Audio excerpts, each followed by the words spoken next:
A quiet man stands in a public park doing nothing wrong until a racist cop decides that his silence is a threat. In less than 5 minutes, he's handcuffed, accused, and humiliated.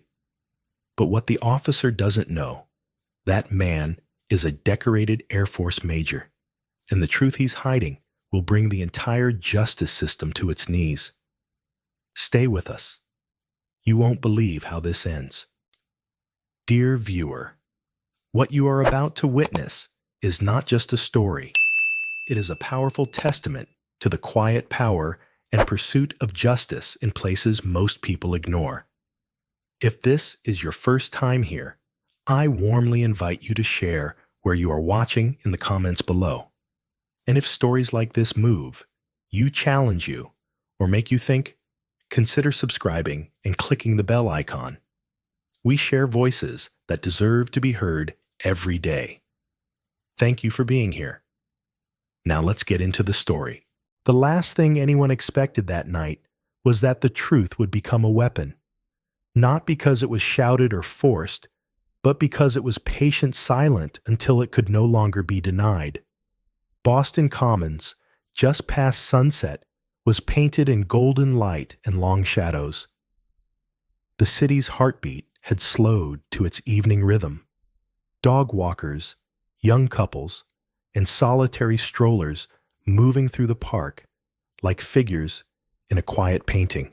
It was supposed to be a peaceful scene, a place where the world exhaled. But that night, something happened. Something that would rip through the illusion of calm and reveal a truth that had been hiding in plain sight. And it all started with a man standing alone near the reflecting pool, gazing at the branches above. He wasn't bothering anyone. He wasn't breaking any law.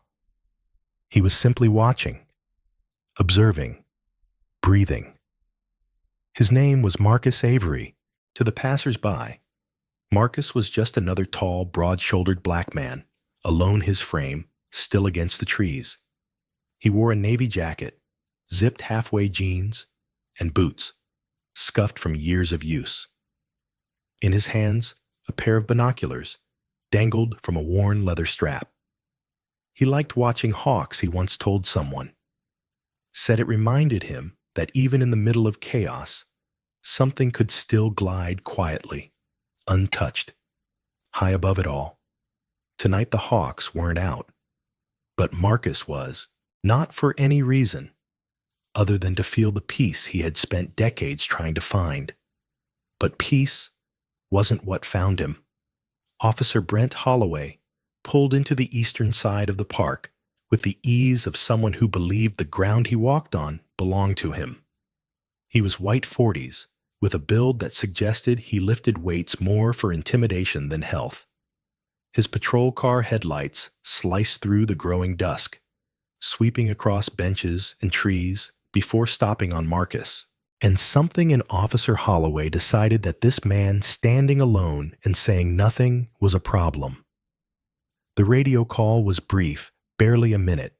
Suspicious male loitering, possibly casing the area.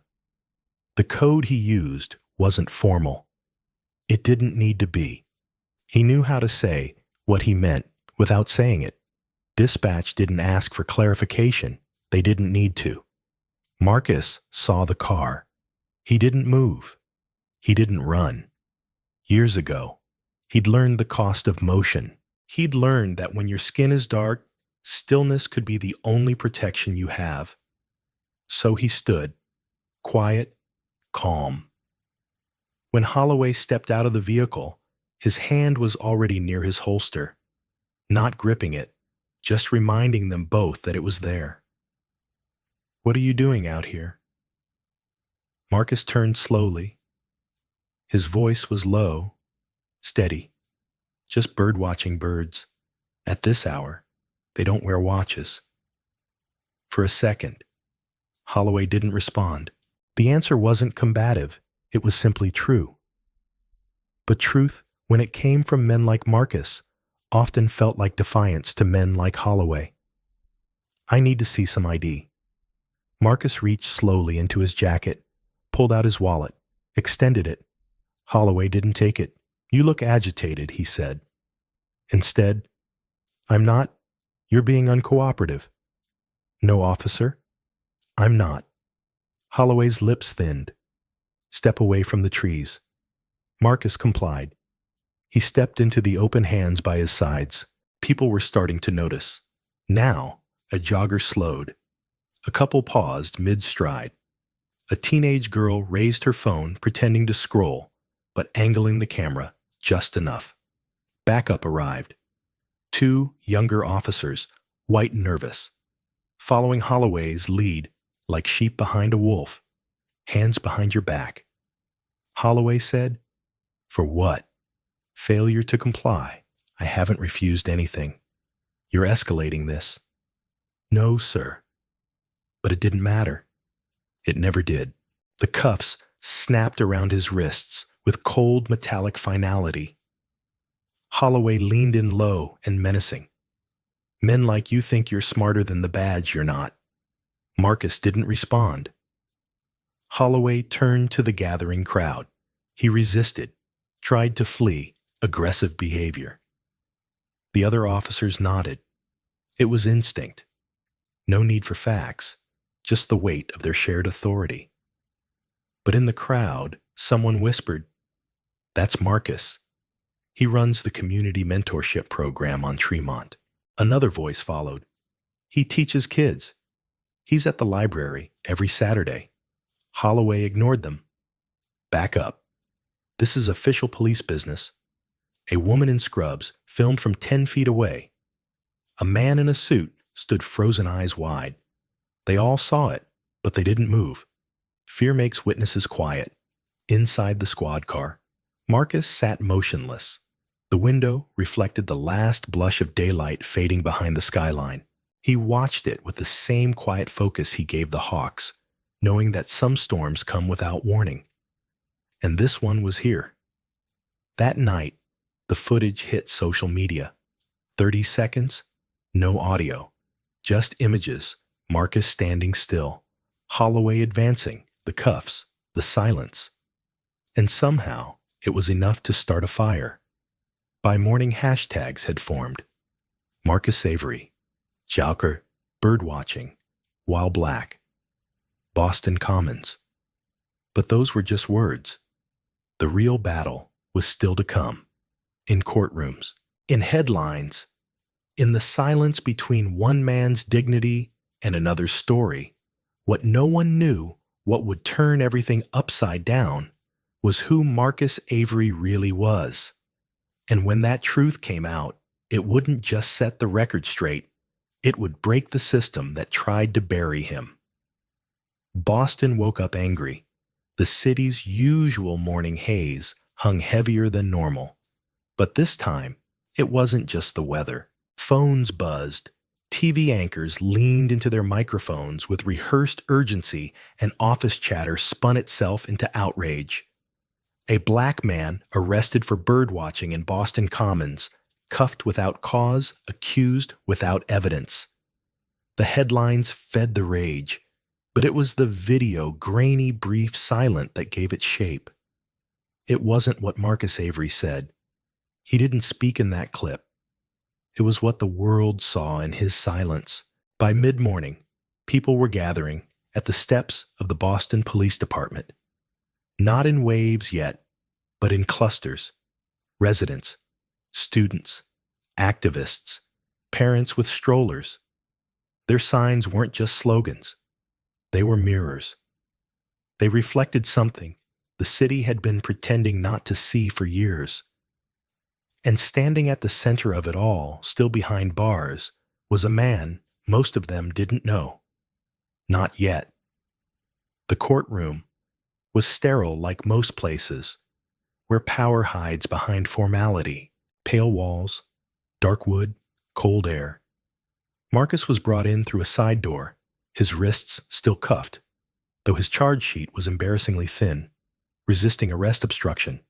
No assault, no weapons, no drugs. Just a black man who hadn't walked away fast enough.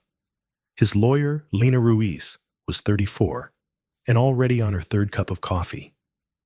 She hadn't planned to take another case this week, but then someone forwarded her the video and her stomach flipped. She'd seen arrests like that before. She'd grown up in Roxbury, but this one felt different. There was something in Marcus's stillness, not fear, not submission. Something else, something she recognized. The arraignment judge was neither hostile nor kind, just tired. He glanced at the docket, then up at Marcus, then back at the docket. You've been charged with obstruction and resisting. How do you plead? Not guilty, Marcus answered, voice low, but firm. Ruiz stepped forward. Your Honor, my client is a decorated veteran, a respected member of the community with no prior offenses. We request immediate release on his own recognizance. The judge barely looked up. The arresting officer's statement says he was uncooperative. Officer Brent Holloway's report conflicts with the video footage that's now circulating publicly. Ruiz replied, It clearly shows Mr. Avery did not resist in any physical way.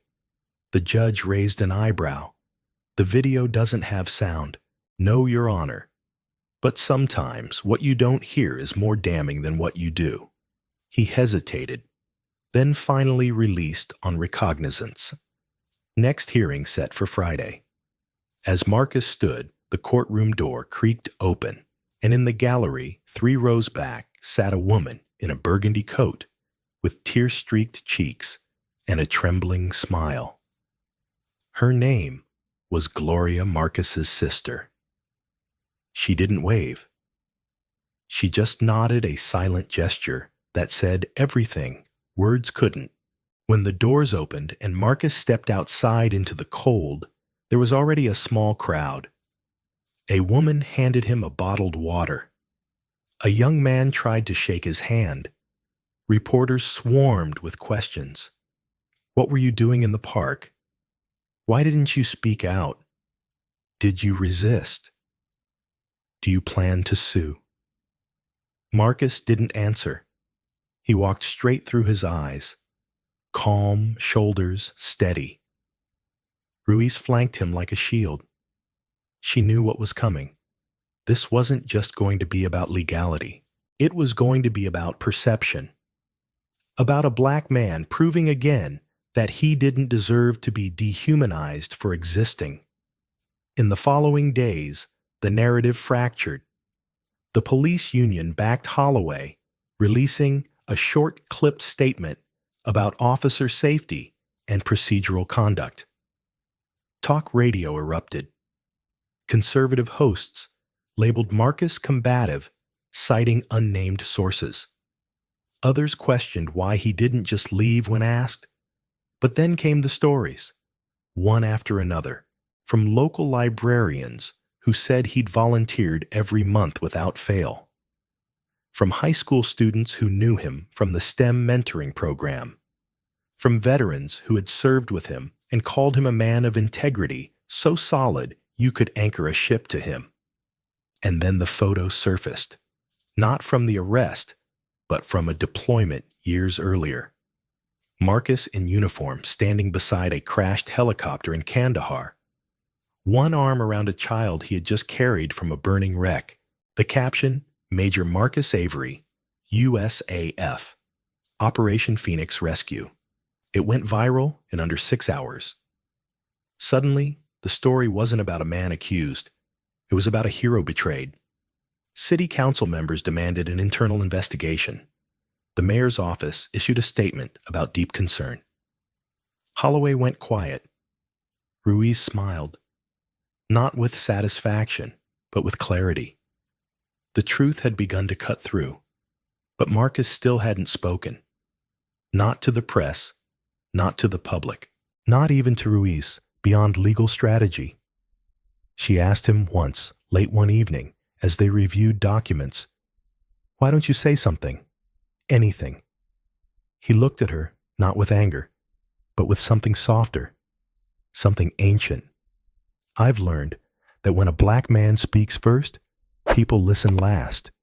She didn't press him again. By the time the preliminary hearing rolled around the courtroom was full. Not just reporters and legal staff, but people, real people, veterans, church members, students. Not just there to support Marcus, but to bear witness. The prosecution tried to argue that Marcus had a non-verbal aggressive posture, that silence itself had triggered a necessary escalation. But Ruiz stood tall, holding up the report. So to be clear, Your Honor, silence is now provocation. Stillness is resistance. This isn't law enforcement. This is fear, masquerading as justice. The judge didn't rule that day. He said he'd review all footage, including a newly submitted cell phone video from a jogger that showed Marcus clearly placing his hands behind his back before Holloway even made contact. Outside, the crowd had doubled. Inside, the system was cracking. And still, Marcus said nothing. Because sometimes, silence is a prelude. Sometimes the quietest man in the room is the one you should fear the most, not because of what he might do, but because of the truth he's holding back, a truth the whole city was about to hear. The world thought it had. Marcus Avery figured out. The silent man. The accused. The one who refused to explain himself. But silence, as it turned out, wasn't absence. It was armor. And what lay beneath it wasn't guilt or fear. It was something far more dangerous to a system built on control, unshakable dignity, and an unerasable truth. Marcus's story didn't begin at Boston Commons. It didn't start with handcuffs or headlines. It started in a South Side neighborhood in Chicago, in a brick apartment above a corner store that smelled of fried catfish and hot pavement. His mother, Gloria, had raised him and his sister with a kind of strength that didn't yell.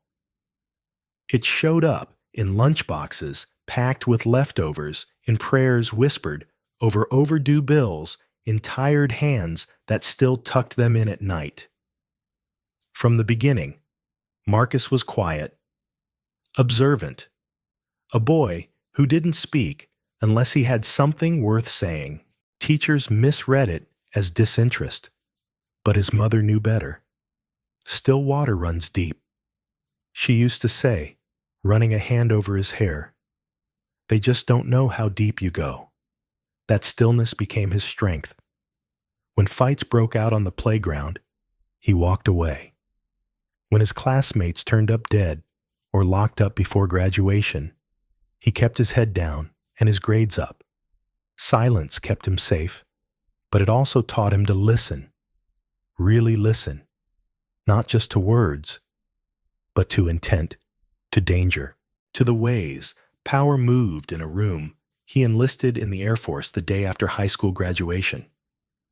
Not because he loved war, but because he craved disciplined purpose, a way to control what life had never let him touch. In Kandahar and Basra, in the deep desert, he learned that silence wasn't weakness. It was strategy. You waited before moving. You observed before acting. You never struck unless you had to. That mindset saved lives, his own more than once. By the time he retired as a major, Marcus had spent nearly 2 decades learning how to navigate chaos with precision. But nothing had prepared him for coming home. Back in the States, he became something rare, a man who knew violence intimately, but chose peace as his default. He taught free self-defense classes at community centers, not to glorify conflict, but to help people escape it. He read to children at the library. On Sundays, he helped organize food drives at his local church. No press, no announcements, just action. But none of that mattered. The night Officer Holloway saw him standing alone in the park, because in that moment, Marcus wasn't a veteran, a mentor, a neighbor. He was a tall black man, silent, unreadable, a blank canvas onto which fear could be painted. What Officer Holloway saw was a threat. What he created was a lie. But what he didn't expect was that the man behind the silence wasn't just going to be still. He was going to be undeniable. As the city churned with protest and press conferences, Marcus stayed quiet, not because he was unsure, but because he was preparing for what Ruiz asked him more than once.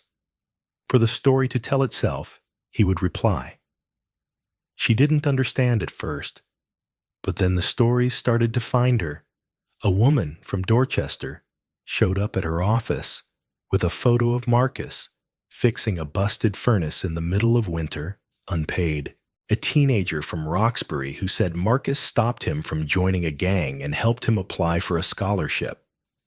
A man in a wheelchair who said Marcus shoveled his driveway every snowstorm for 5 years quietly without knocking. These weren't testimonies. They were footprints.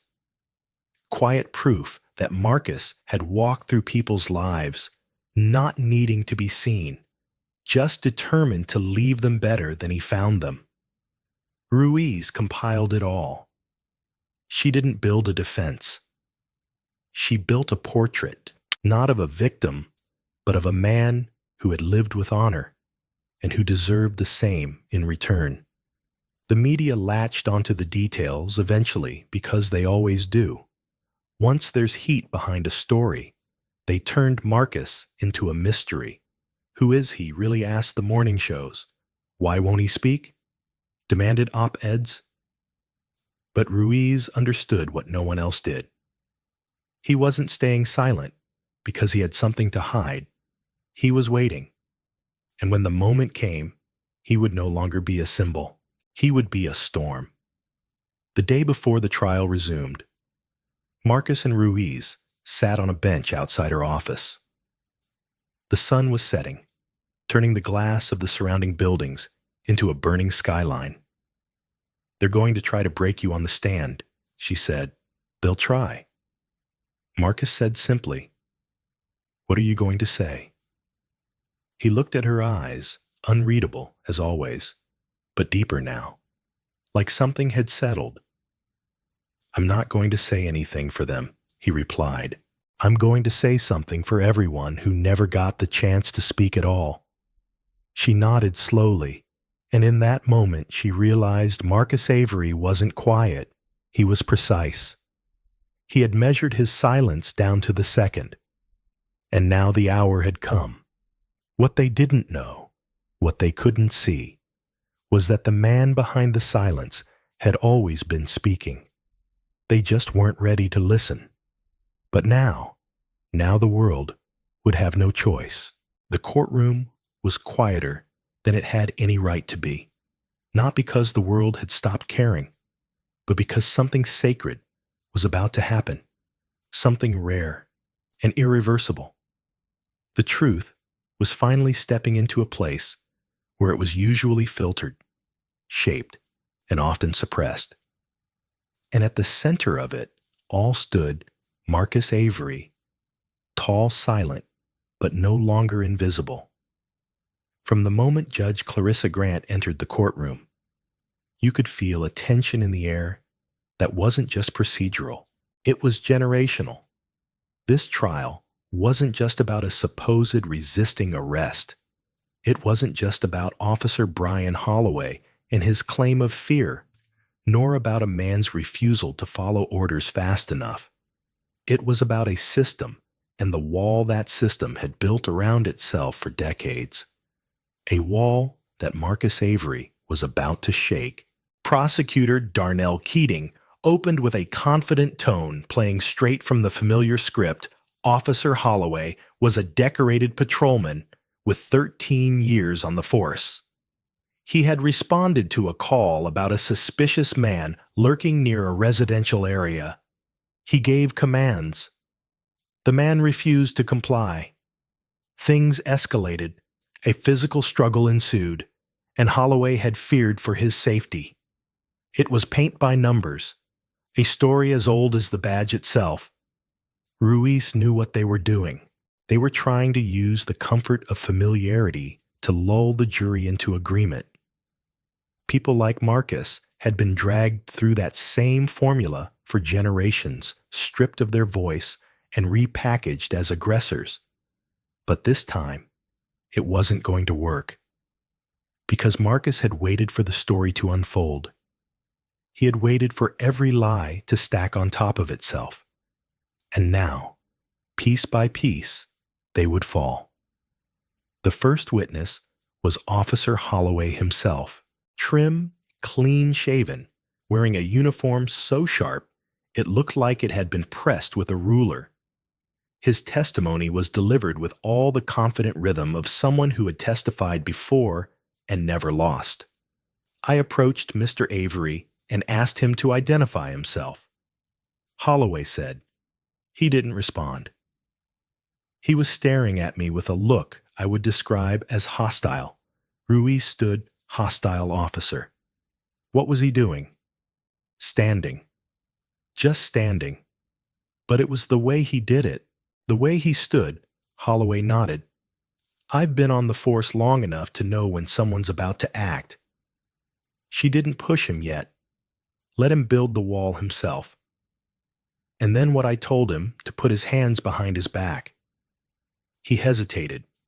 I reached to detain him. He resisted. Did he say anything? No. Did he strike you? No. But his body language was aggressive. Ruiz walked slowly across the floor, letting silence fill the space before speaking again. Officer Holloway, did you activate your body cam? He blinked. No. There was a malfunction. Any dash cam footage? No, the vehicle system was being updated.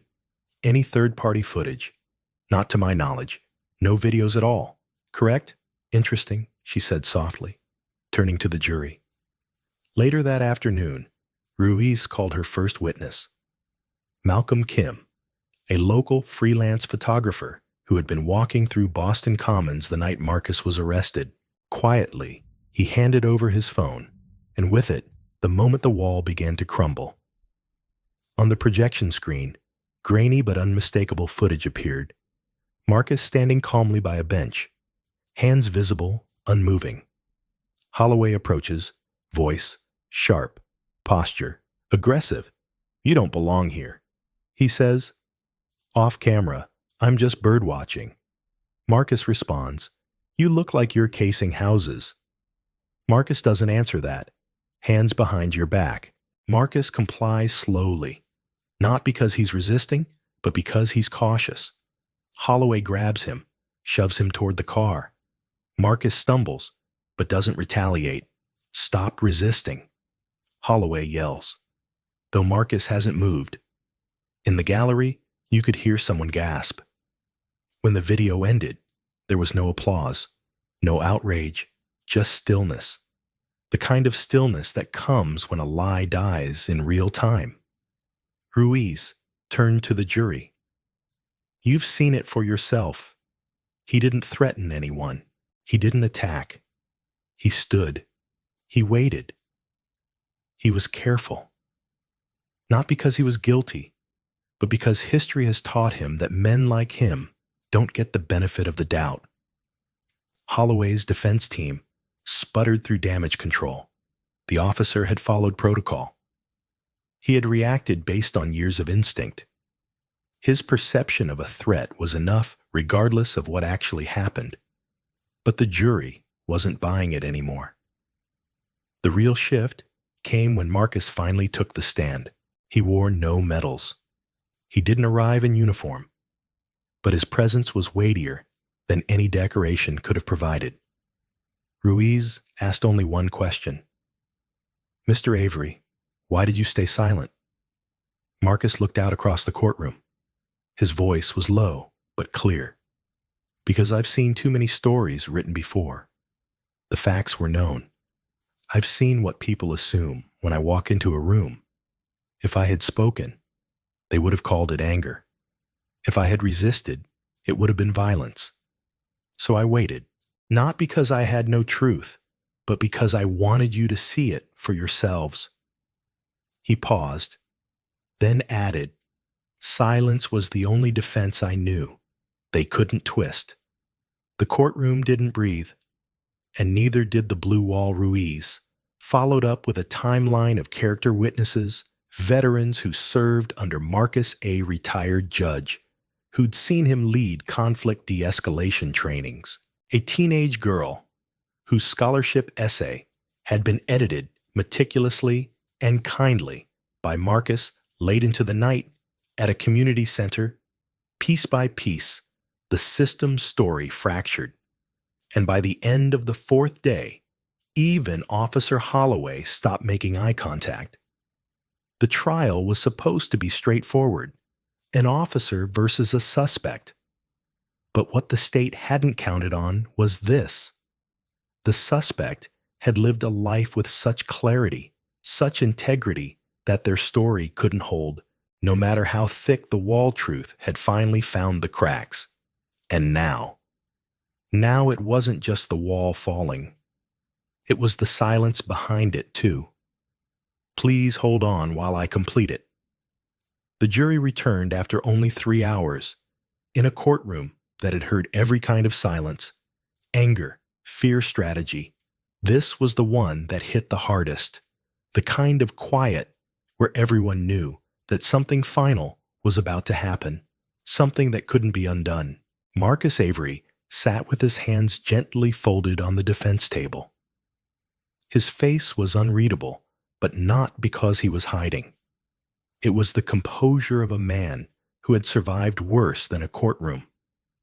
Elijah Ruiz, calm but weary, stood at his side. She had delivered the evidence, the voice, and the mirror. What the system refused to look into for decades. Now, it was up to 12 strangers to decide if justice meant anything at all. The foreperson rose. The judge asked the question, "Have you reached a verdict?" "We have, Your Honor. On the count of resisting arrest, not guilty. On the count of obstruction, not guilty. On the accusation of assaulting an officer, not guilty." There was no gasp, no cheer. Just the slow release of air, like a pressure valve turning, and the weight of something unnameable lifting from the room. Marcus didn't smile. He nodded once. He didn't need celebration. What he needed was truth, and it had finally stood beside him in court.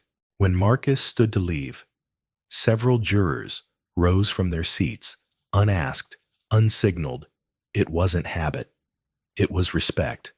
Not for a man exonerated, but for a man who had forced them to look at what they'd been taught to ignore, that silence doesn't mean guilt, and stillness isn't submission. Outside the courthouse, the crowd had changed. It was no longer a battleground of slogans. Now, it was filled with people who understood that a verdict wasn't the end. It was the start of a new kind of responsibility. Signs once demanding justice now simply read, "Thank you, Marcus." In the days that followed, Boston didn't return to normal. It couldn't. Because for the first time in a long time, the city wasn't pretending it hadn't watched a system protect itself instead of its people. Investigations into Officer Holloway's conduct expanded quickly. Internal affairs seized evidence. His partner, once silent, stepped forward anonymously with texts that matched Marcus's version of events. The blue wall, once impenetrable, was now full of holes. But Marcus didn't disappear after his acquittal. He didn't retreat. Instead, he walked into high schools and community centers. He spoke not just about the trial, but about the years that came before it, the quiet rage of being profiled, the pressure of proving your worth 10 times over, the grief of surviving systems designed to erase you. But he never spoke with bitterness. He spoke with purpose. He helped organize a civilian oversight committee, one that worked alongside, not beneath the local precinct. He launched a scholarship for underrepresented youth in criminal justice, and he sat on city panels that rewrote protocol around body cams, traffic stops, and community policing. His name no longer whispered in fear. It was spoken in gratitude. People asked him why he never lashed out, never screamed, never fought back the way the world expected. He would simply say, "Because the truth isn't loud, but when you let it speak, it changes everything." Justice wasn't handed to Marcus Avery.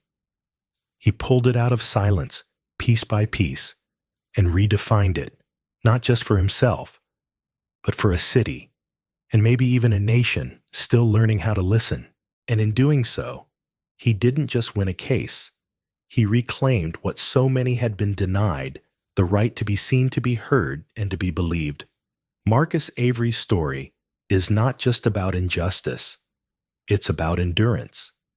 It's the story of a man who stood still while the world tried to criminalize his silence, who was judged not by his actions, but by his presence, and who faced a system designed to silence him before he ever spoke. From a quiet evening in Boston Commons to a courtroom filled with doubts, assumptions, and finally truth, Marcus never raised his voice. Instead, he let the truth speak for itself. And when it did, it shattered the lies that tried to define him.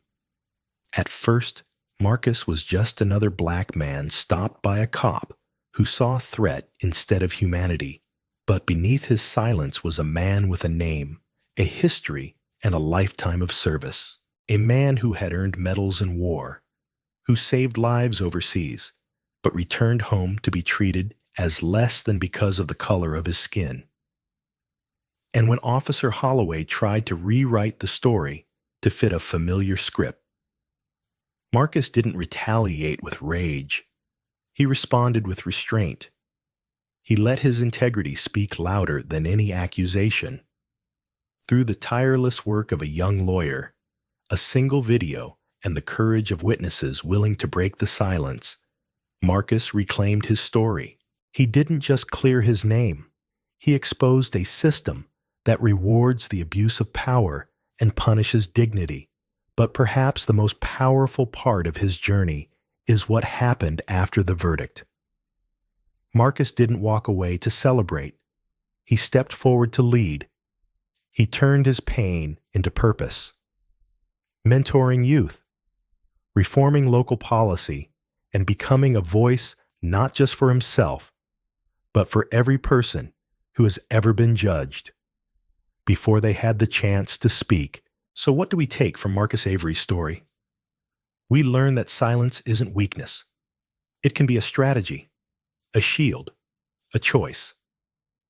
But at the right time, truth must be spoken, loudly, clearly, and fearlessly. We learn that justice is not automatic.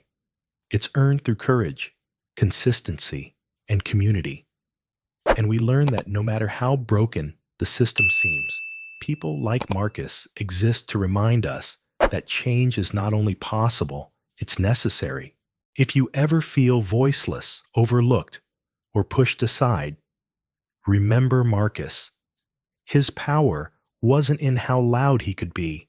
It was in how deeply he believed that the truth, once revealed, would be louder than any lie. If this story moved you, if it stirred something inside you, then help us continue shining a light on untold truths. Share this video with someone who needs to hear it. Leave a comment and tell us what part of Marcus's journey resonated with you most. And if you haven't already subscribed to our channel, because stories like this one matter, and with your support, we'll keep telling them. One voice, one truth, one life at a time.